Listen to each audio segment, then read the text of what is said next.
The morning sky above Denver turned from blue to black as the massive ships blocked the sun. People stopped in the streets, looking up with open mouths. Cars crashed. Phone calls dropped. For 30 seconds, the whole world held its breath.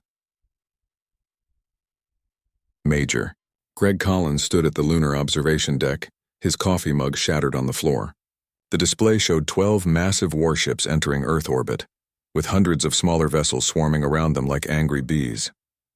"Sir," his aide said, voice shaking. Sensors confirmed they matched the descriptions from the Centauri refugees. "It's them. The Draconians." Greg's mouth went dry. Everyone in Space Force knew about the Draconians.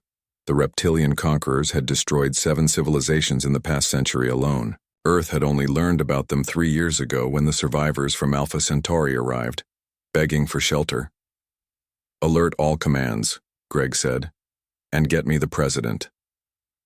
On Earth, Dr. Olivia Martinez rushed through the halls of the 1st Contact Division headquarters in Washington. Alarms blared. People ran in all directions. Her assistant, Ben, struggled to keep up. "They're broadcasting on all frequencies," Ben said, holding up his tablet. "In perfect English." Olivia stopped. "That's impossible. They couldn't have learned our language so quickly." The message played throughout the building. "People of Earth, we are the Draconian Empire. Your planet is now under our protection. You have 72 hours to surrender all military assets and governmental authority. Resistance will result in planetary sterilization. We await your representatives aboard our command vessel." Olivia studied the translator program on her screen. "Something's wrong. The syntax doesn't match what we'd expect from their language structure." Her boss, Director Paul Hayes, appeared in the doorway. "Martinez, get your team together. The president wants our best xenolinguists when we meet these lizards." "Sir, I need to tell you something about their communication." "Later. We have 3 days before they claim they'll wipe us out. Get ready to go up." In Omaha, Keith Blackwell dropped his wrench as pain shot through his head. He fell to his knees in the auto shop where he worked. "Keith, you okay?" His coworker Joe ran over. Keith couldn't answer. Images flashed in his mind. Strange, machinery, glowing crystals, mathematical equations he couldn't understand but somehow recognized. "Need to lie down," he managed to say. The pain had started the moment the ships appeared. Keith didn't know why, but he felt certain these things were connected. At Lunar Command, Greg briefed the hastily assembled Defense Council. The largest screens showed the Draconian fleet, now in stable positions around Earth. "Their main weapons remain powered down," Greg said, "but their shields are at full strength. Based on the Centauri reports, those 12 larger ships are planet killers. Each one can devastate a continent." General Rita Sanchez shook her head. "Our most powerful weapons wouldn't even dent their shields. We need more time." "Time for what?" someone asked. "To say goodbye to our families." "To find a weakness," Greg answered. "Every species has one." On the other side of the base, Olivia and 3 other linguists prepared to join the diplomatic team, heading to the Draconian command ship. "Remember," she told her colleagues, "we're not just translating. We're looking for cultural cues, power, dynamics, anything that might help us." The young linguist next to her, Dr. Steve Morgan, looked pale. "What if they just kill us on sight?" "They won't," Olivia said with more confidence than she felt. "They want something. Nobody crosses galaxies just to destroy planets. That's inefficient." Back in Omaha, Keith's sister Samantha sat by his bed. As a nurse, she knew the symptoms didn't match any normal condition. His temperature was normal, but his brain activity on the portable scanner was off the charts. "I'm seeing things, Sam," Keith whispered. "Ships, stars, strange writing, and coordinates. Always the same coordinates." "What coordinates?" she asked. Keith grabbed a notepad and wrote down a string of numbers. "I don't know what they mean, but they feel important." Samantha took a photo of the numbers with her phone. "I'm calling Dr. Weber. He's a neurologist I work with." Keith grabbed her arm. "They're afraid, Sam." "Who?" "The aliens. They're afraid of us." "I can feel it." The shuttle carrying the diplomatic team approached the Draconian command ship. Through the viewport, Olivia studied its design.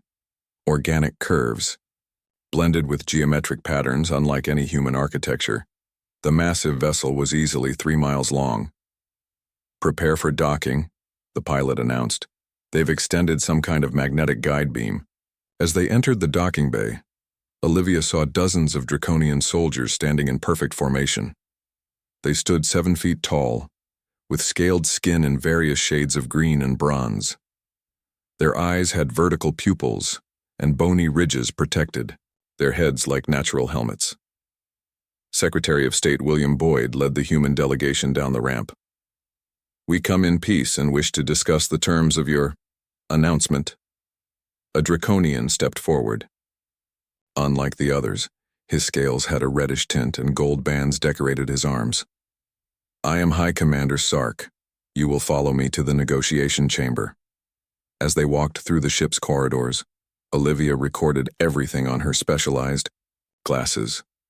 The air had a strange smell, like cinnamon and copper. The walls pulsed with a faint light that seemed almost alive. In the negotiation chamber, the humans sat across from 7 Draconians. High Commander Sark spoke first. "Your species has been allowed to develop in isolation long enough. The galaxy is dangerous. You need our protection." Secretary Boyd kept his voice steady. "Protection usually doesn't come with threats of extinction. Some would resist beneficial oversight. We cannot allow that." Olivia noticed something strange as the commander spoke. When he looked directly at the humans, his inner eyelid flickered rapidly, a sign of stress in reptilian species. Why would the commander of such a powerful force be nervous?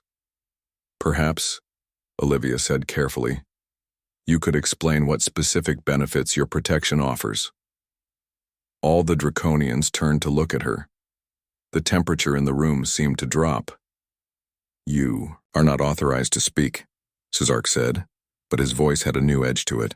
"I'm our linguistic specialist," Olivia continued. "I'm curious about your perfect knowledge of our language. It suggests you've studied us for quite some time." The Draconians exchanged glances. One whispered something to Sark, who hissed in response. "We have monitored your broadcasts," Sark said. "Your language is simple." Olivia knew this was a lie. Human languages were notoriously complex and idiomatic. No species could learn them so perfectly just from broadcasts. As the formal negotiations continued, Olivia watched the Draconians carefully. They kept their distance from the humans. When Secretary Boyd gestured emphatically, 2 Draconians flinched back. They weren't acting like conquerors. They were acting like people confronting something they feared. The meeting ended with the Draconians repeating their deadline. As the human delegation returned to their shuttle, Olivia pulled Secretary Boyd aside. "Sir, something's not right. They're hiding something. The way they react to us, it's almost like they're afraid." Boyd looked back at the Draconian ship. "Afraid? Of us? That makes no sense, Doctor. They could destroy our planet with a button press." "I know," Olivia said. "That's what worries me." Colonel Frank Winters stared at the satellite images. The Draconian fleet hadn't moved in 36 hours. Earth had 36 hours left before their deadline expired. "What do we have that can hurt them?" he asked his team at the Pentagon's Underground Command Center. Major Lisa Reeves pointed to a screen showing a sleek missile. "Project Sunburst. Not officially tested yet, but the lab says it might disrupt their shield harmonics." "Might?" Frank raised an eyebrow. "It's the best." "We've got, sir?" Frank nodded slowly. "Prepare 6 launchers. Hide them in different locations. If talks fail, we need to show them we can bite back." On the Draconian flagship, Olivia followed a security officer through curved hallways. She had convinced Secretary Boyd that a cultural exchange could build trust. The real reason was to gather more intelligence. The Draconian led her into a large room filled with glowing displays. Several aliens worked at control panels. One approached her, smaller than the others, with blue-tinted scales. "I am Science Officer Krex," he said. "I am to show you our biological research." "Thank you," Olivia smiled. "I'm curious about how different species adapt to space travel." As Krex showed her various specimens in stasis tubes, Olivia carefully guided the conversation. Your people must have encountered many species in your travels. 217 cataloged intelligent species, Krek said with pride. That's amazing. Have you ever encountered humans before? Krex's hand jerked, knocking over a small container. No, of course not, Olivia noted the reaction. I just wondered, since you speak our language so well. We are efficient learners, Krek said, quickly, then changed the subject. This specimen comes from the Andromeda sector. In Omaha, Keith sat in Dr. Alan Weber's office.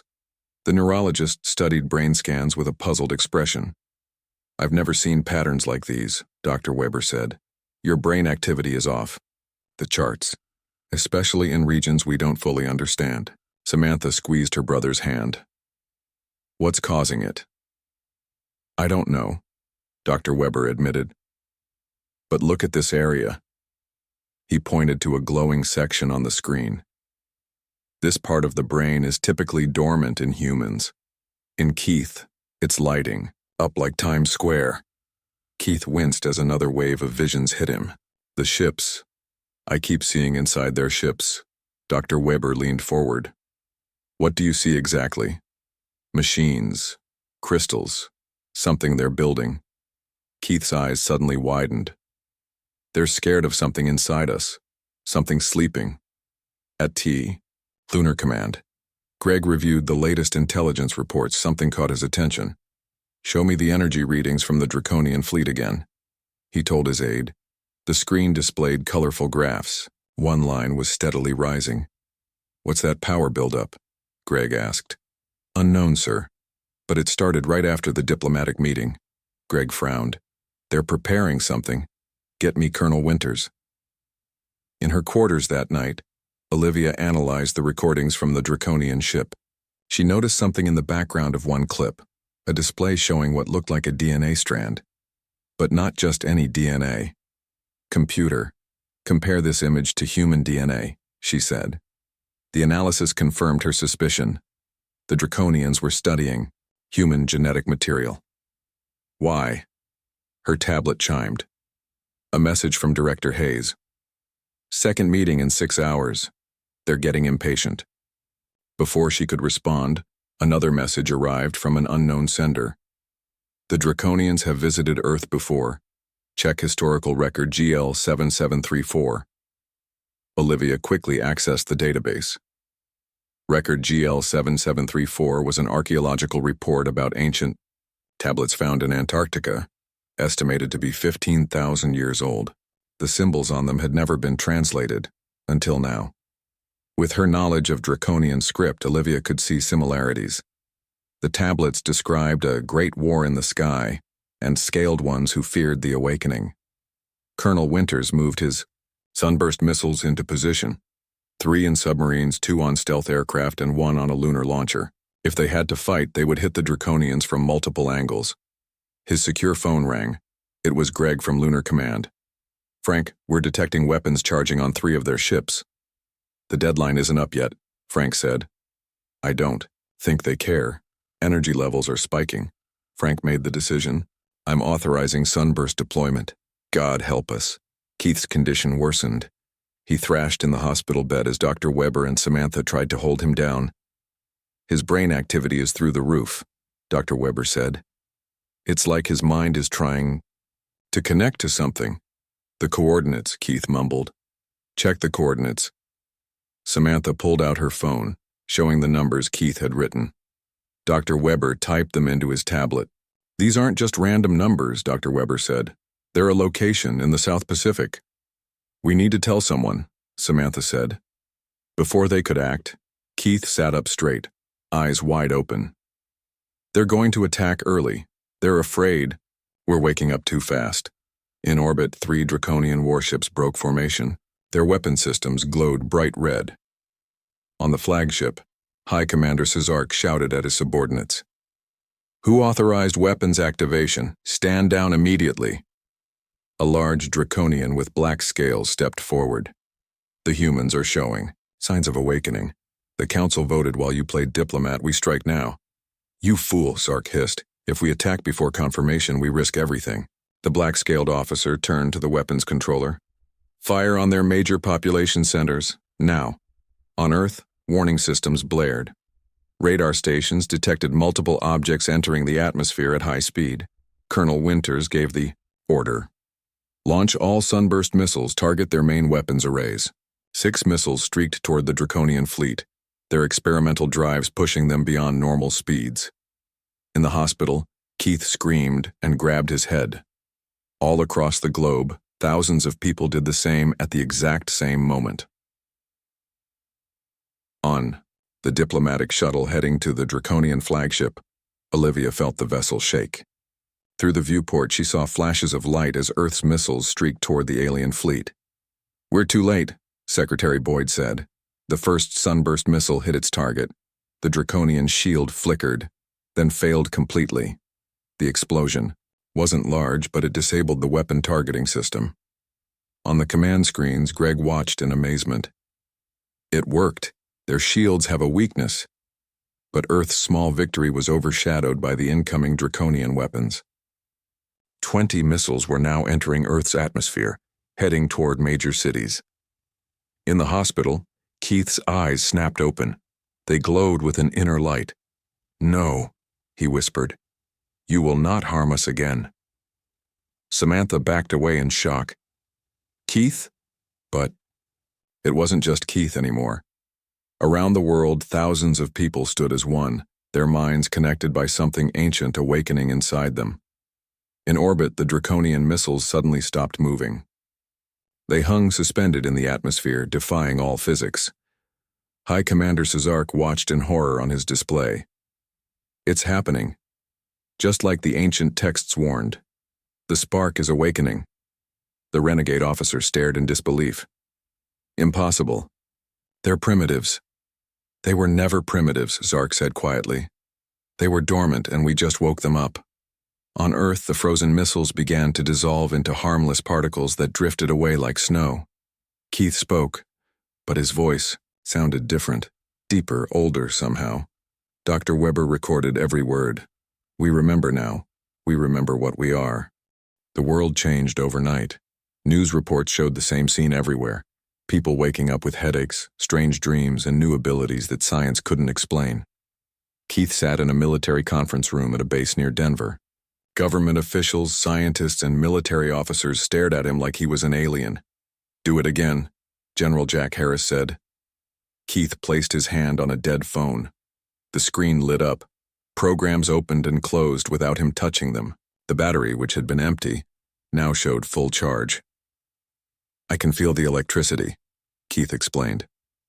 "Like it's an extension of my nervous system." Dr. Weber pointed to brain scans on the wall. Whatever happened when the Draconian missiles were neutralized, it changed human brain activity across the globe. The dormant regions are now active in millions of people. Samantha stood by her brother. But Keith's connection is strongest. It started before everyone else's. A woman entered the room. Keith recognized her from the news. Dr. Olivia Martinez, who had been on the diplomatic team. "We need to talk," she said. "I know what the Draconians are afraid of." In orbit, the Draconian fleet was in chaos. 3 ships had lost all power after firing on Earth. The others maintained formation, but their sensors focused on the planet below, where energy readings made no sense to their science. On the flagship, High Commander Sark faced an uprising. Several officers surrounded him on the command deck. "You hesitated," the black-scaled officer named Vrex accused. "Now, the humans are awakening, just as our ancestors warned." Sark kept his voice calm. The ancient texts also warned that attacking would accelerate the awakening. "You proved that true with your unauthorized strike. Then we must destroy their world completely," another officer said, "before they fully awaken." "If you fire again," Sark warned, "you will only make them stronger. We need to understand what's happening first." In a quiet corner of the ship, Science Officer Krex downloaded files to a small device. His hands shook. What he was doing would be considered treason, but after studying human DNA, he had questions no one else seemed to ask. Back in the Denver facility, Olivia showed the group what she had discovered. "The Draconians have encountered humans before," she said. 15,000 years ago. Their ancient records call us the sleepers and warn about something called the spark. She displayed images of the Antarctic tablets next to Draconian text. Their oldest religious texts are almost identical to these human artifacts. They describe a war where humans nearly destroyed their entire species using abilities beyond technology. Like stopping missiles with our minds? Keith asked. Exactly, Olivia said. According to their legends, humans could manipulate matter and energy through collective consciousness. The Draconians believe humans chose to go dormant after nearly destroying themselves with these powers. Colonel Winters looked skeptical. Why would an advanced civilization choose to forget itself? Safety, Keith said suddenly. Everyone turned to him. I can see fragments, memories that aren't mine. We were losing control. The power was corrupting us. So we hid it, inside ourselves, inside Earth itself. Dr. Weber checked something on his tablet. Solar activity has increased 100% in the past week. It matches patterns recorded during other major events in human history, the Renaissance, the Industrial Revolution, major scientific breakthroughs. The awakenings, Olivia realized. Moments when human consciousness expanded. But never like this, Keith said. Never a full awakening. Across the globe, more people discovered strange abilities. A farmer in Iowa found he could make plants grow by touching them. A teacher in Japan could read the thoughts of animals. A young girl in Brazil dreamed the solutions to math problems no one had solved before. On the Draconian flagship, Zark received an urgent message. A massive armada was on its way from the Draconian homeworld. 50 planet-killer ships and thousands of support vessels. How long? He asked his communications officer. 3 weeks at maximum speed, came the reply. Zark closed his eyes. 3 weeks until the Draconian Empire committed everything to destroying Earth. 3 weeks to find another solution. In his private quarters, he studied the ancient texts again. There was a missing piece, something his ancestors had known about, humans that had been lost over time. A soft chime announced a visitor. The door opened to reveal Science Officer Krex. Commander, I've discovered something you need to see. At the Denver facility, Keith's abilities grew stronger. He could now interface with any electronic system. When touched a computer, he could see through every connected camera in the building. It's like the machines are alive, he told Samantha. Like they want to help us. Colonel Winters brought in reports from around the world. Russia and China have both reported the same phenomenon. People interfacing with technology, enhanced cognition, even limited telekinesis. Olivia studied the data. It's spreading faster than anyone predicted. But it's not random. There's a pattern to who awakens first. She displayed a map showing hotspots of activity.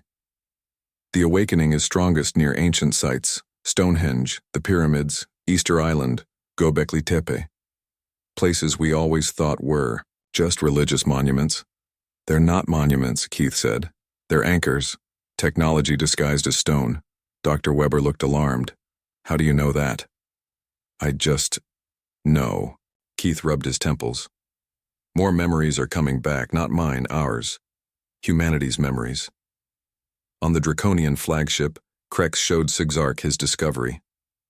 I analyzed human DNA against our own. The match is 96.7%. Sigzark hissed in surprise. That's impossible. Not if we evolved together, Krex said. Not if we were once the same species. The commander stared at the genetic diagrams. The ancient texts speak of a division, a war between brothers.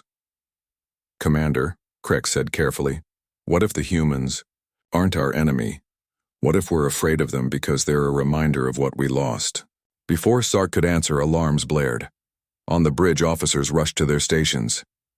3 ships are charging weapons without authorization, a technician reported. Sark rushed to the command center. Override their systems. We can't, came the response. They've blocked our access. On the main screen, 3 Draconian warships moved into attack position over North America. In Denver, sirens wailed. Colonel Winters received emergency alerts on his tablet. 3 Draconian ships are positioning over us, he announced. Energy readings indicate they're preparing to fire. Keith stood up suddenly. I can feel them. Their weapons, their shields. His eyes glowed with an inner light. And I can stop them. Olivia grabbed his arm. Keith, we don't know the limits of these abilities. If you push too hard, we don't have a choice, Keith said. But I can't do it alone. He turned to the room. I need everyone who's awakened. We need to connect. Around the world, awakened humans felt the call. In homes, hospitals, and streets, they stopped what they were doing. Their eyes glowed with the same light as Keith's. As the Draconian weapons reached full charge, Keith raised his hands. He wasn't just Keith anymore. He was the focal point for millions of minds joining together. They want to destroy us, he said in a voice that echoed with countless others. But we remember now. We remember what we did last time, and we won't make the same mistake. The Draconian ships fired. 3 beams of energy powerful enough to crack the Earth's crust streaked toward the surface. The collective consciousness of humanity reached out and touched them. The beams stopped, then reversed. In orbit, Sark watched in horror as the energy from the weapons flowed back into the ships. Not as destruction, but as pure white light that enveloped each vessel. And then, in an instant, the 3 Draconian warships simply vanished. Not destroyed, not damaged, just gone as if they had never existed. On Earth, Keith collapsed. As he fell, he whispered words that Dr. Weber recorded. We didn't destroy them. We sent them home. 1 week after the 3 Draconian ships vanished, Earth had changed beyond recognition. The awakening spread to nearly half the world's population. Old divisions between countries began to fade as people discovered they could sense each other's thoughts and feelings across any distance. Keith sat in the garden of the Denver facility, which had become the unofficial headquarters for what people now called resonance. He could feel the network of minds across the planet, like stars in a human galaxy. How are you feeling? Olivia asked, sitting beside him. Different, Keith said. It's like I was blind before and now I can see everything. Olivia showed him her tablet. We've organized resonance into groups based on their abilities. Some can manipulate technology. Others can affect living things, and some can move objects with their minds. They're not separate abilities, Keith explained. It's all the same power, just expressed differently based on who we are. We're remembering different pieces of what we once knew. Inside the main building, Colonel Winters, now General Winters, coordinated global defense. The remaining 9 Draconian ships had pulled back to a higher orbit but maintained their positions around Earth. What's the status of the defense network? He asked his aide. 30 sites active worldwide, sir. Resonance are working with our engineers to transform regular technology into something else. On a large screen, images showed what was happening across the planet. In Arizona, a team of Resonance had converted a radio telescope into a device that could detect ships light years away. In South Africa, ordinary solar panels now produced 100 times more energy than should be possible. In Antarctica, researchers had uncovered a massive structure buried in the ice, clearly artificial and ancient. Dr. Weber entered with new data. General, we've analyzed the brain patterns of over 10,000 Resonance. The changes are permanent and evolving. Their brains are physically rewiring, creating new neural pathways. Is it dangerous? The general asked. Not as far as we can tell. It's more like they're growing into what they were always meant to be. On the Draconian flagship, High Commander Cesark faced the reality of his situation. 9 ships remained under his command. The 3 that had attacked Earth had vanished without a trace, and a massive armada was approaching, intent on destroying the planet. Show me the energy readings again, he told Krex. The science officer displayed a hologram of Earth, glowing with points of light that represented awakened humans. Their collective consciousness is forming a coherent field, Krex explained. It's similar to our old legends about the Dream Network, the telepathic connection our ancestors supposedly had before they evolved to rely on technology. Could they detect the Armada? Cesark asked. They already have, Krex replied. Their new sensing technology can detect ships even in fold space. Sci made his decision. Prepare my shuttle. I need to speak with their leaders. In Denver, Keith suddenly stood up. They're coming, he told Olivia. The Armada? But we thought we had 2 more weeks. Not the Armada, Keith said. Their commander. He wants to talk.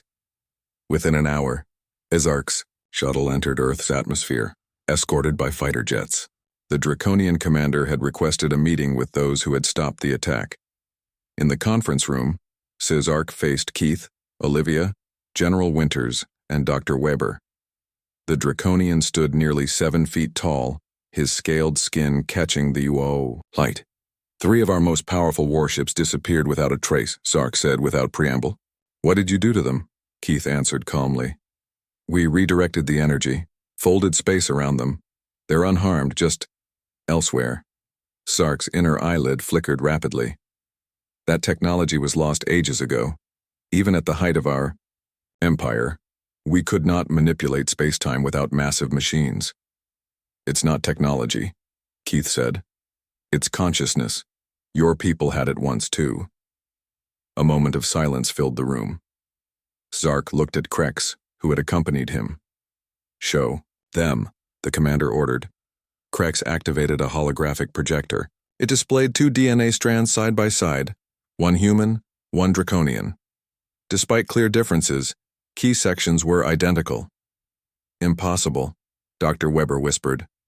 We evolved from the same source, Krex explained. Our oldest myths speak of a time when we were one species with great mental powers. Then came a division. Some embraced technology and physical strength, while others focused on developing consciousness. The division became a war, as Sci continued. A war that nearly destroyed both sides. The technology-focused group became us. The consciousness-focused group became humans, Olivia finished. But why did we forget? Keith closed his eyes, accessing memories that weren't his own. We chose to forget. The power was too much, too dangerous. We buried our abilities deep in our DNA and scattered across the stars. Some stayed on Earth in a dormant state. And now you're waking up, Sci said. Just as our ancestors feared. General Winters leaned forward. You have a fleet coming to destroy us. What are you going to do about it? Sci looked troubled. The High Council fears what you might become. The last time humans fully awakened, half our world was reduced to ash. We're not the same as we were then, Keith said. We remember the mistakes too. Outside the facility, more resonance gathered. They could sense the importance of this meeting.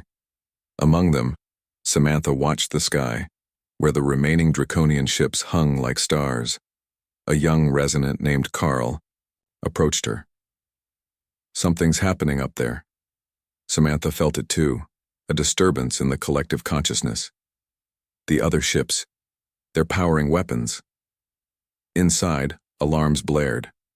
A technician burst into the conference room. Sir, the remaining Draconian vessels are charging weapon systems. Sci looked genuinely shocked. I gave no such order. On his communicator, an officer's voice spoke in the Draconian language. Krex translated for the humans. The Armada has sent advance orders. All ships are to fire immediately. Earth must not be allowed to complete its awakening. General Winters moved to alert defenses, but Keith raised a hand to stop him. Traditional weapons won't help us now, he said. He turned to Sci. You need to make a choice. Are you with your ancestors, or with your distant cousins? Sci hesitated only for a moment. I will not participate in genocide, especially not against those who may share our origins. Outside, resonance gathered in a circle, holding hands. Around the world, millions more joined the connection. They could feel the Draconian weapons charging, the energies building to levels that could crack the planet. Keith stood in the center of the Denver circle, with Olivia and Samantha on either side. Last time, we fought back with equal force, Keith said to everyone connected. This time, we'll show them what we've learned in 15,000 years of dreaming. The Draconian ships fired simultaneously. 9 beams of destructive energy shot toward Earth, targeting major population centers. The collective consciousness of humanity reached out, not to stop the beams or reflect them, but to transform them. The energy changed from destructive force to pure light, harmlessly absorbed into the growing field around the planet. On the flagship, Draconian officers watched in disbelief as their weapons had no effect. "Fire again!" the order came. Before they could comply, each ship was enveloped in a gentle white glow. One by one, they began to fade from view. Zark, watching from Earth, understood what was happening. They're doing what they did to the other 3 ships, not destroying them, moving them. "Where are they sending them?" Dr. Weber asked. Keith's eyes glowed with the light of collective consciousness. "Home. We're sending them home to warn the others." In orbit, the remaining 9 Draconian ships completely vanished. Like the 3 before them, they didn't explode or break apart. They simply ceased to exist in Earth's space. As the last ship disappeared, Keith looked at Sark. "The Armada will still come. You know that." The Draconian commander nodded slowly. "They will not listen to reason. They fear what they do not understand." "Then we'll make them understand," Keith said, his voice echoing with the thoughts of millions. "It's time for both our peoples to remember who we really are." 3 weeks passed. Earth transformed with each day. The awakening reached almost everyone. Children as young as 3 showed abilities that once would have seemed like magic. Old people who could barely walk found their minds connecting with others across vast distances. Keith stood on the roof of the Denver facility watching the sunrise. The network of human consciousness had grown so strong that he could feel people on the other side of the planet as clearly as those standing next to him. Olivia joined him, carrying 2 cups of coffee. "The deep space sensors are picking up the calm. Armada, 52 ships, they'll be here in 6 hours. Keith nodded. He already knew. All resonance did. "Are we ready?" "As ready as we can be," Olivia said. "The question is, what exactly are we going to do when they arrive?" This was the question everyone had been asking.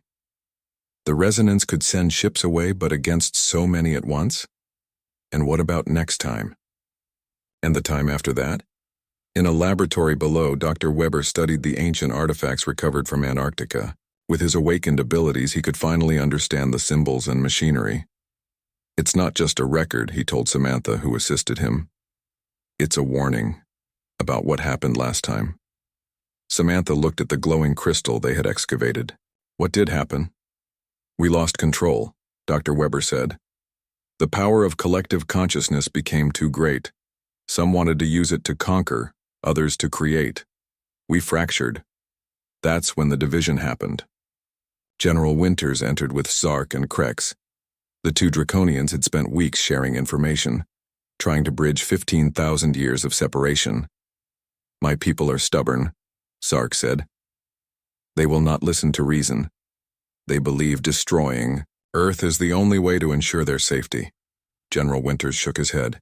"Then we have no choice but to defend ourselves."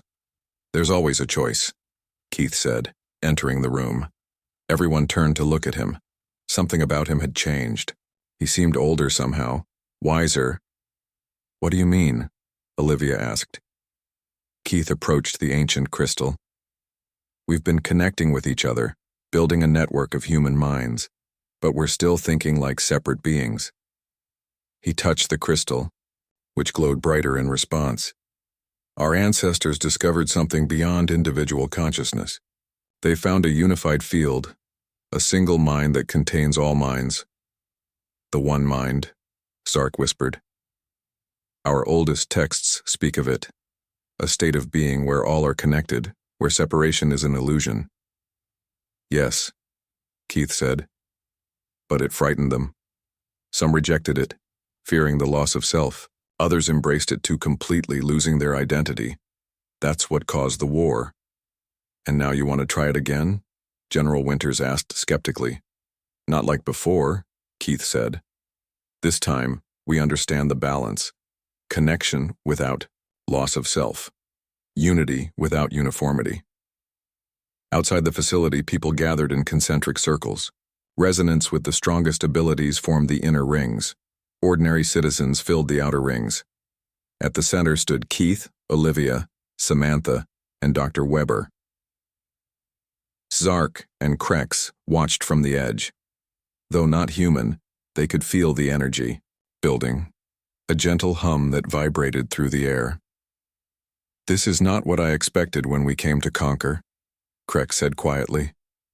"Perhaps we never understood what we feared," Zark replied. In orbit, the Draconian Armada appeared, 52 massive warships, each capable of devastating a continent. They moved into attack formation, weapons charging.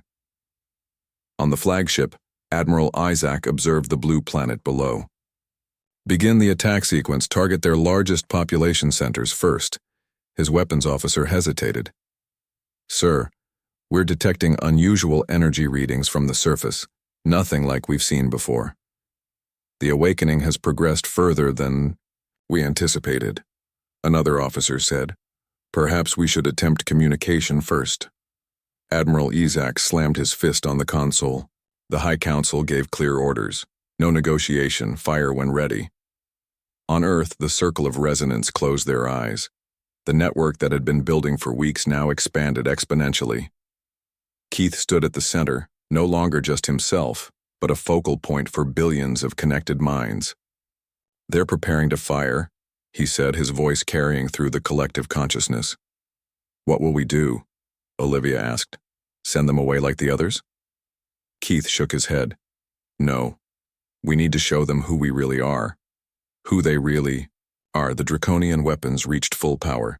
Admiral Isaac gave the order to fire. Nothing happened. The weapons officer tried again. "Systems are not responding, sir." Across the entire fleet, every system froze. Not damaged, just paused, as if time itself had stopped for their technology. Then on every screen on every ship an image appeared, a human face that shifted and changed, representing all of humanity as one. "People of Draconis," the face said, in perfect Draconian language. "We are your long-lost family." The image changed to show ancient history, the single species that had evolved on a distant world, the development of consciousness, the division, the war. Memories preserved in human and Draconian DNA, now accessible through the collective mind. Admiral Isaac watched in stunned silence. These weren't fabrications. They resonated with the oldest myths of his people, stories told to children about their original homeworld. "We chose different paths," the voice continued. "You embraced physical form and technology. We explored consciousness and connection. Both paths were valid. Both led to greatness. But fear turned us against each other." On Earth, Sark stepped forward to join the inner circle. Krex followed. Though not resonance, their Draconian minds carried ancient echoes of the same abilities. Keith reached out his hands to them, completing the circle. In space, something extraordinary happened. A gentle light surrounded Earth, expanding outward. As it touched each Draconian ship, the crews felt something they had never experienced. The touch of the collective consciousness, the memory of what they once were. Admiral Isaac fell to his knees. "The legends were true," he whispered. The light continued to spread, reaching past the Armada, into deep space. It touched other worlds, other species, some who had encountered the Draconians, others who had only heard stories of the fearsome reptilian conquerors. On a dozen worlds, people looked up at their skies and felt the gentle touch of Earth's awakened humanity. Ancient barriers fell. Old fears dissolved. Back on Earth, Keith opened his eyes. "It's done." "What did we do?" General Winters asked. "We remembered," Keith said simply, "and we helped them remember too." In orbit, Admiral Isaac called an emergency meeting of his commanders. The weapons remained powered down. No one suggested trying to activate them again. "We cannot attack them," he told his officers. "They are our beginning." "What do we tell the High Council?" someone asked. "The truth," Isaac replied. "That the humans did not destroy our advance fleet. They awakened it." 1 week later, representatives from 27 spacefaring civilizations arrived in Earth orbit. Not to attack, but to witness. Earth had sent out a call, not through technology, but through consciousness itself. In a field outside Denver, a great meeting took place. Humans stood alongside Draconians, insectoid Arxur, crystalline Lyrans, and many others. They came not as separate species, but as expressions of the same cosmic consciousness in different forms. Keith, Olivia, and Cesark stood together, watching the gathering. "What happens now?" Olivia asked. Keith smiled. "Something new. We've been alone in the universe, divided by fear. Now we remember that we're all connected." Cesark looked up at the stars. "And the Draconian fleet that vanished on Earth? They didn't vanish," Keith said. "They transformed. Just as we all will." Across the galaxy, stories spread about Earth, the world where the Draconian fleet had disappeared, where ancient powers had reawakened, where the divisions of the past were finally healing. Some believed it, some didn't. But everyone wondered what would come next from the small blue planet and its awakened inhabitants.